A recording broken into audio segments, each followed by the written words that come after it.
I'm Chip Templeton here at the Mitchell Memorial Library, where this weekend we are having the 16th annual Charles Templeton Ragtime and Jazz Festival. It's a joy to have professional performers come from around our country and sometimes from around the globe to our festival to perform. And we're going to take a few minutes right now to have a conversation with one of our performers. This is the first time he's been here, and he's from St. Louis, Missouri. So here is my new friend, T.J. Müller. Thanks, Chip. How you doing? Welcome.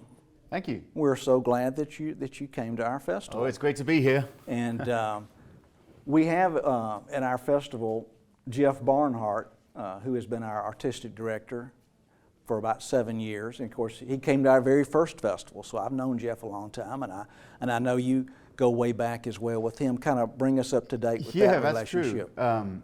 Well, I live in St. Louis, Missouri. I've been there almost 10 years now. But as you might be able to tell, I'm actually from the UK, and we like the way that sounds. Okay, yeah. Well, as a 9 or 10-year-old child in the UK, I was, as I am now, obsessed with these old styles of jazz and ragtime and early blues. And I think a neighbor actually noticed my interest and said, well, there's this gentleman from America who plays in Keswick once a year, which is actually the town where Beatrix Potter is from. Oh, wow. The children's writer. Very interesting. Well, she once a year would take me to go see Jeff, and I think for about 2 or 3 years in a row, she would take me to see him. And I just thought it was the most amazing. I'd never heard jazz played that way before. I'd never seen a real stride piano player. It's amazing to watch, especially from Jeff. He has a style of his own. And yeah, I remember him playing over his great tunes like "Your Feet's Too Big," which for like a 10-year-old was the funniest thing I'd ever seen. That's true. Fats Waller songs will keep you laughing, especially when they're sung by him as well. That's right. So it was great to, as the years passed, I followed my own music career, and just about 4 years ago or so, I actually managed to meet Jeff as a musician myself and relay this to him and say what an inspiration he had been.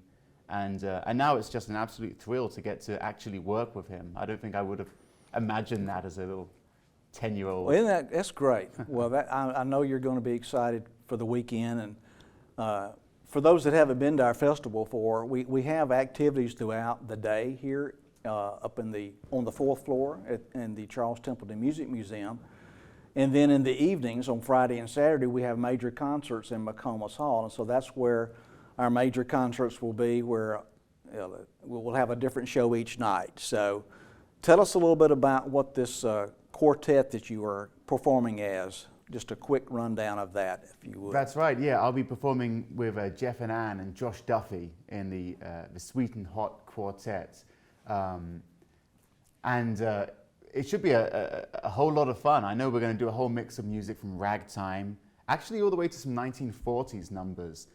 In that group, I'll be playing the banjo and the guitar, but I also have my trumpet and trombone on hand, just in case. Well, we can't wait to hear all those things that you've created for us to enjoy with all the instruments. It's going to be a lot of fun. Yeah. How did you get into the various instruments? Did you know how to do all those when you came from the UK, or you learned those later? Well, I started out in trumpets at a pretty young age, about the age of 6 or so. I got my first trumpets, and as about an 11-year-old, I picked up a ukulele actually, and I kind of just graduated to banjo from there.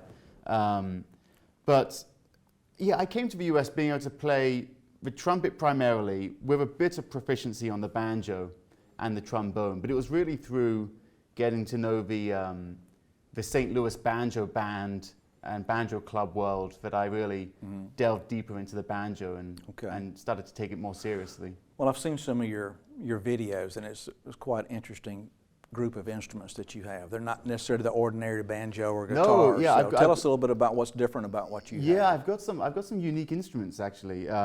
I mean, my banjo is it's a standard Vega professional model, but it actually belonged to a musician who worked in Chicago in the 1920s. Actually worked with some guys like Gene Krupa and the Mountain City Blue Blowers and some big names like that. Now I have a metal-bodied A-frame plectrum guitar. It's a 4-string banjo neck on this pear-shaped metal body with a single cone resonator. It was essentially created for banjo players in the late 1920s as banjo was going out of fashion and the guitar was becoming popular. It's kind of a transitional instrument. Well, I can't wait to meet that instrument Later yes. on today. That sounds good, and that we've never had that at our festival, so this is going to be unique to have that added. So, tell us a little bit about. I'm putting you on the spot a little bit here because I'm always curious. Did you know anything at all about the Charles Templeton Music Museum at all, or anything about the sheets? Don't be embarrassed to say I didn't know anything about it. This is my first experience. Really we're just having fun. So. You know, I've been using the digital collection. Well, I'm so happy to hear that. For a long time, and when I first got the email from Jeff, I was like, yeah, that sounds familiar.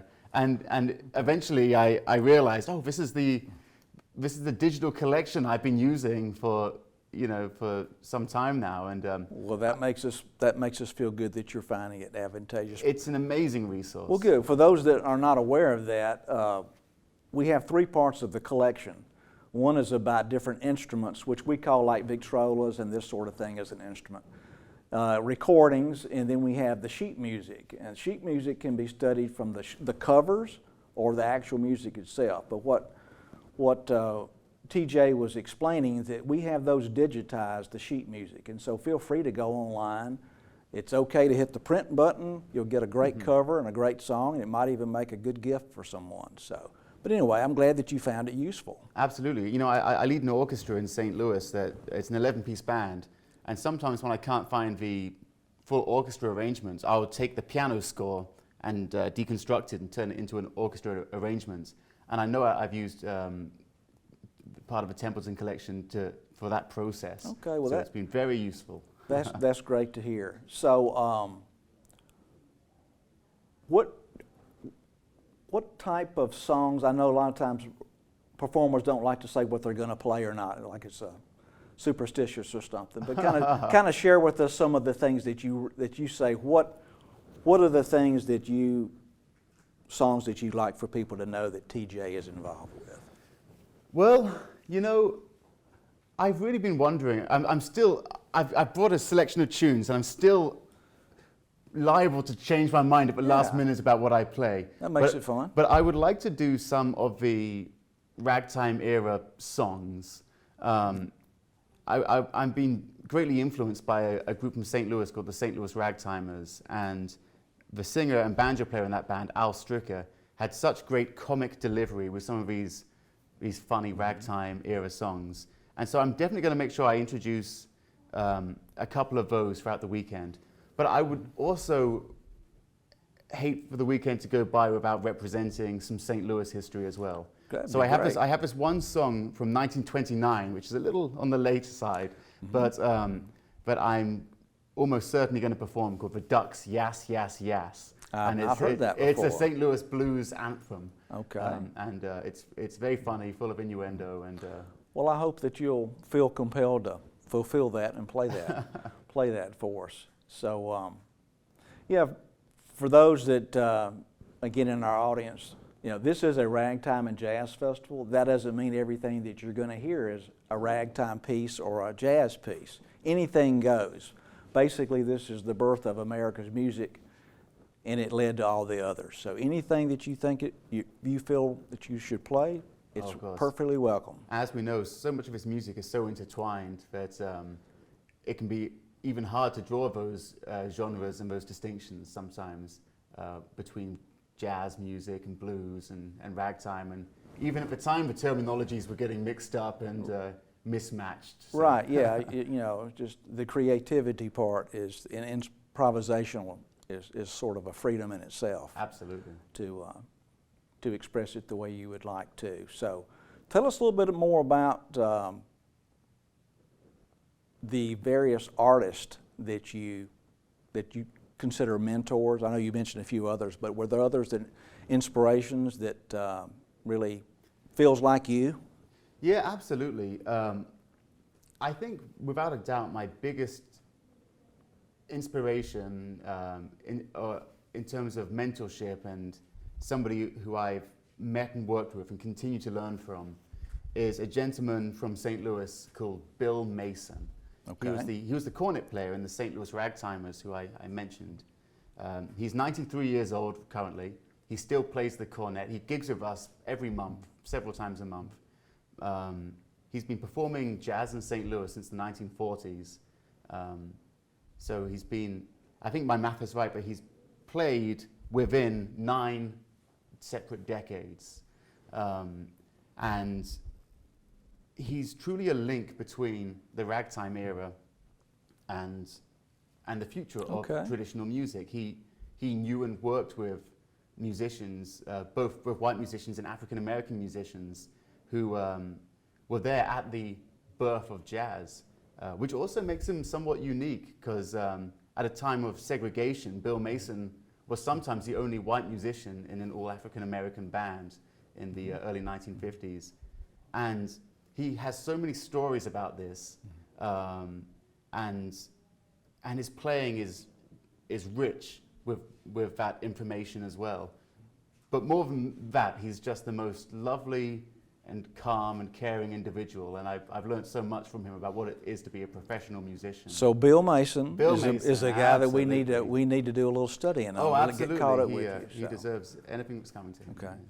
All right. Well, I think this wraps up our interview right now. We really enjoyed having this conversation, and I hope you're going to have a great time here at the library and at Mississippi State University this weekend for our festival. So, again, welcome T.J. Müller to the Charles Templeton 16th Annual Charles Templeton Ragtime and Jazz Festival.